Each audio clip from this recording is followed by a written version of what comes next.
the gatekeeper of Elmwood. It was a warm evening in Elmwood, a quiet suburb just outside Richmond, Virginia, when Henry Caldwell pulled into his driveway. The sun was dipping low, casting long shadows across manicured lawns and picket fences. At 52, Henry was used to long days, his suit jacket creased from hours of meetings at the federal building downtown. But as his headlights swept across the front of his property, something stopped him cold. His wrought iron gate, custom built, reinforced, a symbol of the home he'd worked decades to secure, was gone. Not damaged, not ajar, but surgically removed, leaving only clean-cut stubs of metal glinting in the dusk. Henry stepped out of his car, his polished shoes crunching on the gravel. The air carried a faint, acrid scent of scorched steel. He scanned the scene. No scratches, no debris, just a perfect absence where his gate once stood. Then he noticed a piece of paper wedged into his mailbox. He unfolded it to find a typed note. Neighborhood standards violation, unauthorized gate. This is your final notice. No signature, no official letterhead, just a smug demand in bold font. Henry's jaw tightened. Elmwood had no homeowners association. This was a neighborhood of independent families, free from petty regulations. Whoever wrote this note wasn't just mistaken, they were playing a dangerous game. What they didn't know was that Henry Caldwell wasn't just a quiet neighbor with a golden retriever. He was the regional director of a U.S. Marshals Service division, a man with 25 years of experience dismantling schemes far more complex than this. And they'd just stepped onto the wrong property. Henry didn't storm the streets or call the police that night. Anger was a young man's fuel, and he'd long since traded it for precision. Instead, he walked the block, knocking on doors with the calm of someone who knew how to listen. By the third house, a pattern emerged. Mrs. Ellison, a retired librarian, recounted a visit from compliance officers who'd warned her about her rosebushes being too wild. Another neighbor, Mr. Torres, had been told to dismantle his kid's treehouse or face fines. Each story came with the same phrase: final notice delivered by men in navy jackets with embroidered patches reading Community Standards Task Force. The name that kept surfacing was Victor Ramsey, a 56-year-old former deputy who'd been fired from the county sheriff's office years ago for misconduct. Neighbors described him as brash, driving a silver SUV and barking orders like he owned the place. One even sent Henry a blurry photo of Ramsey taping a violation notice to a garage door. Henry returned home, opened his laptop, and accessed a restricted database. Ramsey's file confirmed the rumors, terminated for unauthorized searches and intimidation tactics. No charges, but a clear pattern of overreach. Now, it seemed, he'd found a new stage to play enforcer. By morning, Henry's dining room was a command center. A single mug of black coffee sat beside his laptop as he reviewed footage from a hidden camera above his garage. At 9:47 a.m. the previous day, Ramsey and two others had arrived in broad daylight. Ramsey, stocky with a buzz cut, carried a clipboard. The second man, wiry and silent, lugged a gas-powered cutting tool. The third, younger, wore sunglasses and watched the street. They worked fast, slicing through the gate with practiced ease, then left the note and drove off. It wasn't just vandalism, it was a performance designed to intimidate. Henry printed stills of their faces and the license plate. Ramsey thought he was untouchable, but he'd underestimated his target. This wasn't about a gate anymore.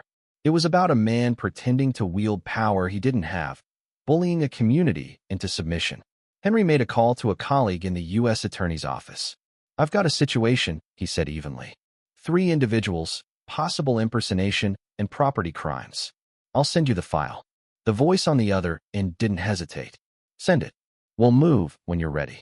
Over the next 2 days, Henry built his case with surgical care. Neighbors shared more stories. Ramsey's team had demanded that the widow repaint her mailbox, claiming it lowered property values. Another family was told their parked RV violated the code. Each incident came with a printed notice, some threatening liens or legal action. The audacity was staggering. Ramsey wasn't just pretending to enforce rules. He was inventing a system of control. Henry cross-referenced Ramsey's associates. The wiry man was Carl Dutton, a former security guard with no active license. The younger one, Ethan Walsh, had a history of petty fraud. Together, they'd created a website for their task force, complete with a logo and vague promises of community enhancement.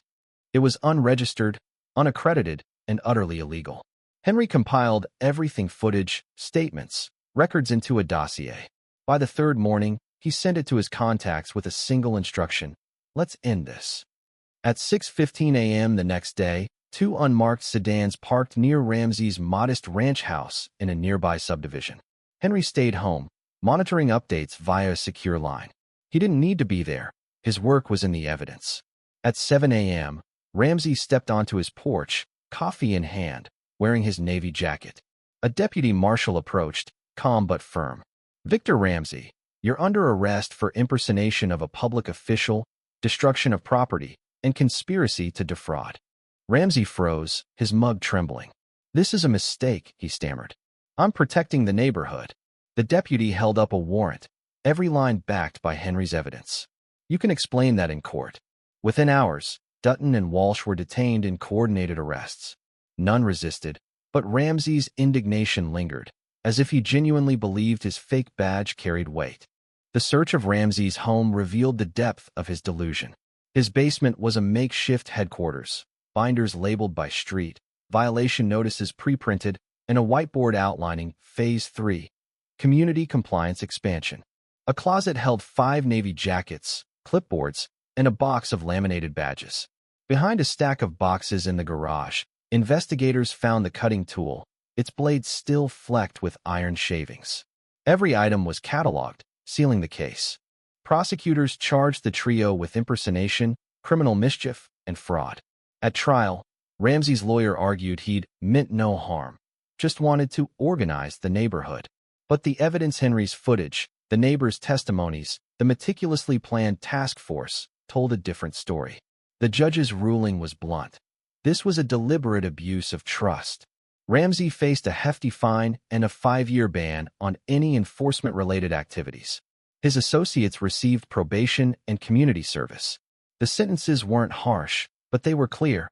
Fake authority has no place in a lawful community. Henry didn't attend the hearings. He followed the case through reports, satisfied that the system had worked. Neighbors began to share their relief in quiet wave across the street. A casserole left on his porch with a note: "Thank you for stopping them." One evening, Mr. Larson, a retired mechanic, stopped by. "If you hadn't acted," he said, "who knows how far they'd have gone." Henry just nodded. He didn't need praise. He needed Elmwood to feel like home again. The new gate went up a week later, stronger than before, with a small plaque: "Secured by law, not fear." It wasn't flashy, just a reminder of what mattered. The neighborhood settled into a new rhythm. Kids played in yards. Porch lights glowed without suspicion. Henry sat on his porch one evening, his retriever at his feet, watching the sunset.